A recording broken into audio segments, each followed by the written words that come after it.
Continúan los ataques verbales entre Jair Bolsonaro y Emmanuel Macron. Ante las críticas por rechazar la ayuda del G7 para combatir las llamas en la Amazonía, el gobierno brasileño cuestionó al mandatario francés por no prever medidas que evitaran el incendio que destruyó la catedral de Notre Dame.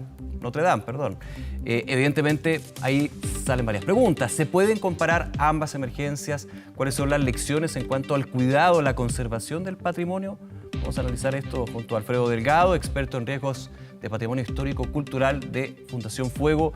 Muchísimas gracias por acompañarnos, bienvenido. Hola, buenos días. Claro, nosotros tomamos la Amazonía, pero vamos a concentrarnos en lo que fue la situación de Notre Dame. También comentábamos fuera de cámara lo que sucedió en las últimas horas con la Catedral de Filadelfia, que también fue afectada por el fuego. Y evidentemente hay toda una preocupación que desgraciadamente renace cuando se dan este tipo de hechos y estas imágenes sobre la conservación, la protección del patrimonio. ¿Cuál es un poquito la evaluación que hace al respecto? Vamos a ver, yo creo que falta mucha sensibilidad por parte de todos los actores que intervienen en un tipo en la protección del patrimonio, empezando por los estados. Los estados no tienen, yo creo, la mínima preocupación por conservar el patrimonio. ¿No tienen la mínima preocupación, por desgano? Por desgana. ¿Por desgano? Sí, por desgana. Nosotros, por ejemplo, en España somos de los países más avanzados en el tema de la conservación del patrimonio. Pero no hay una legislación que diga cómo se tiene que hacer. Ahora se están haciendo planes de salvaguarda de los grandes museos en España.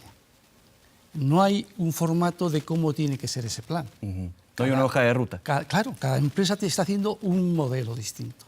¿Qué va a pasar?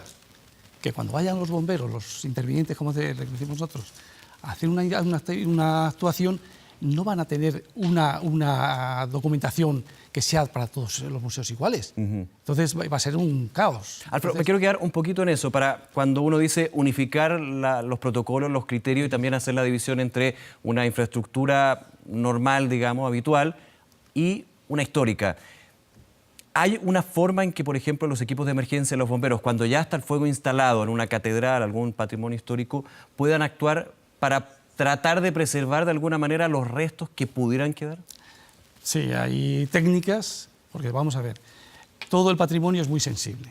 Una pintura, una escultura, una madera policromada, es muy sensible. Los vitrales, como sucedió en Notre Dame. Los vitrales, entonces, lo que hay es unas técnicas que lo que hay que intentar es echar el menos agente extintor posible, y entonces tiene que ir muy localizado para sacar la mayor efectividad posible. Entonces, esas técnicas las tienen que manejar los bomberos. En Notre Dame se pasaron 7 pueblos, como decimos en España, porque echaron 2.500.000 litros de agua. En algún minuto se planteó la posibilidad, se descartó rápidamente, de con un avión lanzar agua. Eso no lo dijo nuestro vecino Trump, que les ofreció un avión. De hecho, pidió eso justamente Donald Trump. Pero eso es inviable, porque el impacto del agua sobre la catedral lo hubiera tirado. Hubiera botado toda la catedral, claro, dejando nada. Claro, no dejando nada. Entonces, es imposible eso. Hay que hacer unas técnicas y, mire, en el año 1966 en España se quemó una catedral gótica, la de León, la ciudad de León, y entonces estaba allí el cantero que estaba restaurando la catedral, les dijo a los bomberos: no echéis agua, dejar quemar la cubierta. ¿Por qué? Porque todo el agua que echéis va a caer encima de las bóvedas son de piedra porosa, va a absorber ese agua y van a caer. Entonces vais a hacer mucho más daño del que vais a salvar. Aquí en Notre Dame yo estoy convencido que tenían que haber hecho lo mismo. Se echó muchísimo agua y hoy las bóvedas todavía hay peligro de que caigan. ¿Cómo se podía apagar el fuego? Es que una vez que empieza, los fuegos se tienen que apagar antes de que empiecen. Hay que hacer prevención y hay que hacer todo un estudio de riesgo de esta. De hecho, evitar que se comience el fuego. Por eso digo que antes de que en Notre Dame hay un cúmulo de circunstancias que han desembocado en el incendio de Notre Dame. Una mala planificación del riesgo. Cuando se estudia el riesgo de la cubierta, los expertos dicen que la madera de roble que compone la cubierta va a quemar muy lentamente y que por lo tanto van a tener mucho tiempo para poder darle una respuesta a ese incendio. Pero no es verdad. En Francia, en los últimos 10 años, han quemado 20 edificios históricos con unas cubiertas muy similares y han quedado totalmente destruidas las cubiertas y a una velocidad tremenda, como en Notre Dame. O sea, ya hay un error en el protocolo desconociendo la historia de las edificaciones. Yo no sé si la historia o es luego un falso purismo. Vamos a ver, los técnicos dicen, no vamos a amputar lo que es no vamos a meter muros cortafuegos porque quitamos un poco la estética de la cubierta. Pero la cubierta no entra nadie, la cubierta no es visitable. Te da lo mismo que tengas muros cortafuegos que no los tengas porque no va a haber nadie. Y entonces, si tú tienes muros cortafuegos, lo que va a hacer, el incendio se va a quedar mucho más focalizado, mucho más localizado. O el tema de extinción automática dentro de la cubierta, que se tenía que haber puesto también, porque se está poniendo ya en muchas catedrales. No se pone por también razones estéticas. Recordaba un poquito lo que sucedía en Notre Dame, en una zona donde se estaba restaurando, habían remodelaciones justamente, y ahí es donde se inicia el fuego. Hay toda una investigación, se habla de personas que estaban fumando, se ha descartado eso, se descartó la intencionalidad, pero todavía no hay una cosa clara. No lo han dado, pero bueno, yo creo que como los expertos más o menos apuntamos siempre, y en este caso son problemas o bien de que se ha estado trabajando con calor, con radiales, con soldadura, sí, o bien la instalación eléctrica. En Notre Dame, que es un ejemplo, ¿no?, de arquitectura, hace 2 años electrificaron las campanas de la flecha. Hicieron la instalación y la hicieron tirada por el suelo. No tenía ningún tipo de protección, porque era de prueba. Ha estado 2 años de prueba la instalación. Entonces, una instalación que no tenía que estar así. Y luego se ven fotografías de todo lo que es las obras y hay montones de cuadros eléctricos dentro de esa cubierta con todos los cables tirados por el suelo. Es decir, que yo creo que haya habido también un mal control de la obra. Hay que tener en cuenta que el 80% de los incendios que sufren el patrimonio siempre están relacionados con las obras de reforma o restauración. Claro. Alfredo, otro punto también, luego del incendio, luego de la emergencia y el trabajo que se está desarrollando, es restaurar. Y ahora, de hecho, se ha suspendido el trabajo por la preocupación que existe en París por los altos niveles de plomo. Y eso obedece a la arquitectura, los materiales usados para la construcción de Notre Dame. Y eso lo podríamos ampliar a otras arquitecturas de patrimonio histórico. No, a ver, ahí tenemos no. A ver, ¿por qué no? Porque aquí hay una diferencia, entonces. Claro, cubiertas de plomo solo tiene Notre Dame. Solamente. Claro, es que lo que es la teja, la cubierta, el revestimiento de la cubierta son planchas de plomo de 5 milímetros. La cubierta de Notre Dame, el plomo pesa 210 toneladas, 210.000 kilos de peso pesaba esa cubierta. Que eso ha propiciado mucho también el desarrollo del incendio. El punto de ignición de la madera, del roble, son unos 300 grados. El punto de fusión del plomo son 320. O sea, el plomo finalmente fue un agravante. Claro. Entonces, al derretirse el plomo, propagó el incendio todavía más rápidamente. ¿Y por qué Notre Dame solamente tenía plomo y el resto de estructuras similares, entre comillas, podría decirse, de la historia no tenían? No lo sé. Yo creo que es en el año 1100 y pico, pues sería a lo mejor una novedad o sería no va más del diseño de los arquitectos de entonces, y entonces lo hicieron así, pero no se han vuelto a hacer, no hay ninguna. Sí. Son de zinc, que las hay de otros materiales, pero de plomo no. A ver, hablábamos un poquito al comienzo de esta conversación, Alfredo Delgado, de el desgano de las autoridades que tienen con respecto a los sitios arquitectónicos, el patrimonio histórico, cultural de la humanidad. Claro, para la foto es precioso, cuando vimos la situación de Notre Dame era una de las imágenes más terribles, que desgraciadamente uno también empieza a tomarle el peso cuando se destruye, sí, que generalmente es una actitud muy del ser humano. Ese desgano de las autoridades, cuando también se habla de la importancia que tienen esos sitios históricos para el turismo, para la imagen país, ¿cómo se puede ir cambiando de alguna manera? Pensando también en Chile, porque tenemos muchos sitios que son de ese calibre, pero muchas veces no los cuidamos. Mira, yo vengo de una ciudad que es Patrimonio de la Humanidad, que es Ávila, en España. Nosotros vivimos del turismo. Entonces nosotros tenemos que defender nuestro patrimonio porque vivimos de él. Notre Dame tiene 14 millones de visitantes al año. Genera unos 120 millones de euros en dinero, en visitas, en ingresos. En ingresos. Entonces es un patrimonio importantísimo. ¿Y para qué decir alojamiento y las personas que viven? Y luego todos los restaurantes y todo, que decirse que es directo son 120, pero pueden estar en torno a los 300, 400 millones de euros lo que genera Notre Dame para lo que es el conjunto de París. Entonces es una fuente económica muy importante y tenemos, por un lado, que conservar eso, pero por otro lado tenemos que conservar lo que es nuestra historia, nuestros antepasados.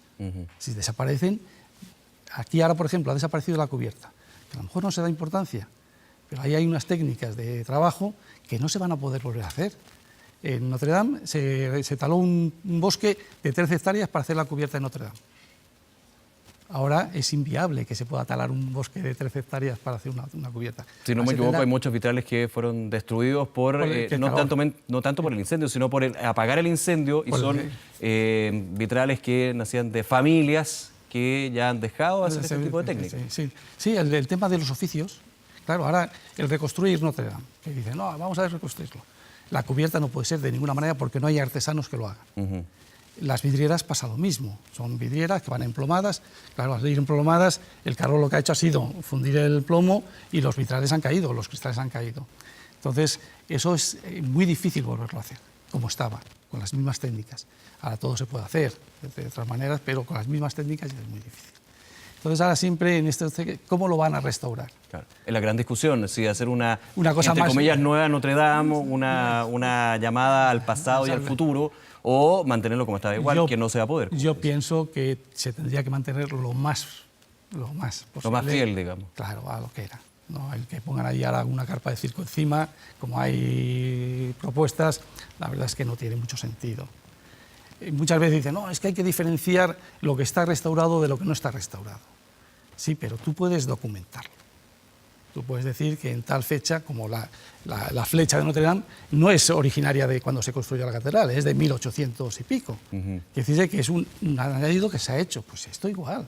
Se va a hacer una cubierta lo más similar posible, con otros materiales, pero que la estética de la catedral sea muy parecida. Podríamos decir que fue una ampliación de la catedral original. Sí. Entonces, ahí hay unas luchas internas sobre estos temas, sobre todo en los técnicos de restauración de monumentos. Si se tiene que conservar, si no se tiene que conservar, si tiene que ser parecido, si tiene que ser distinto, porque se tiene que notar. Yo soy partidario de que si hay una historia, hay una estética de unos siglos atrás, que se siga conservando. Y por último, Alfredo, en esa prevención que comentábamos al comienzo, ¿cuál es un poco la lección que se toma en Notre Dame de otros hechos? Hablábamos también de la Catedral de Filadelfia, me comentaba usted, que aquí, por ejemplo, en nuestro país tenemos que tomar.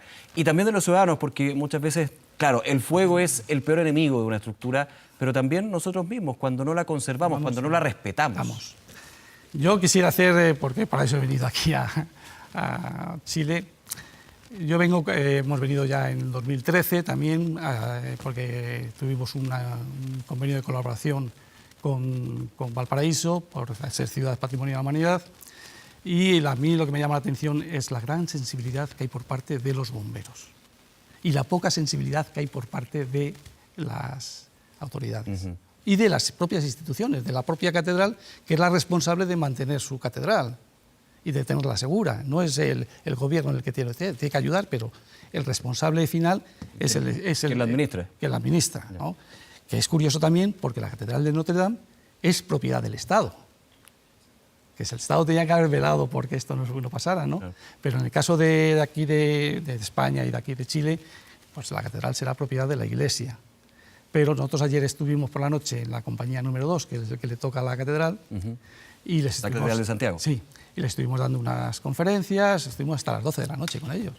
Y esta mañana hemos quedado a las 10 de la mañana para ver en situ la catedral y los problemas que tiene la catedral, para que ellos vayan aprendiendo, sobre todo, a diferenciar los riesgos, cómo lo tienen que hacer, cómo tienen que trabajar en estos sitios.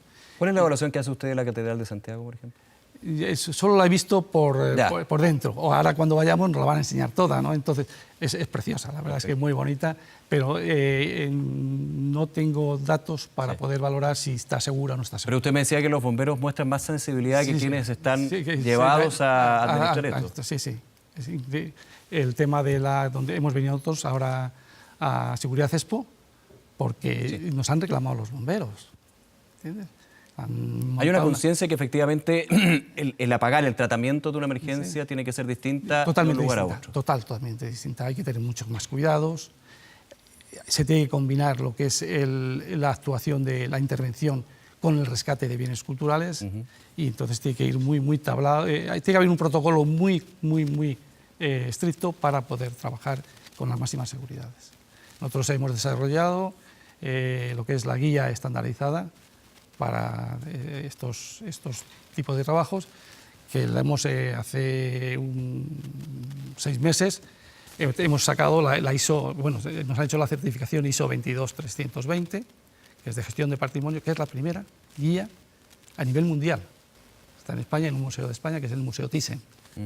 Es la primera que hay. Entonces, ese es el camino.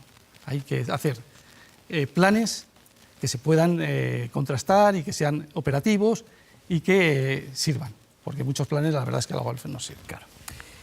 Bien, Alfredo Delgado, nuevamente, muchísimas gracias por acompañarnos esta mañana. A vosotros. Un placer, que esté muy bien.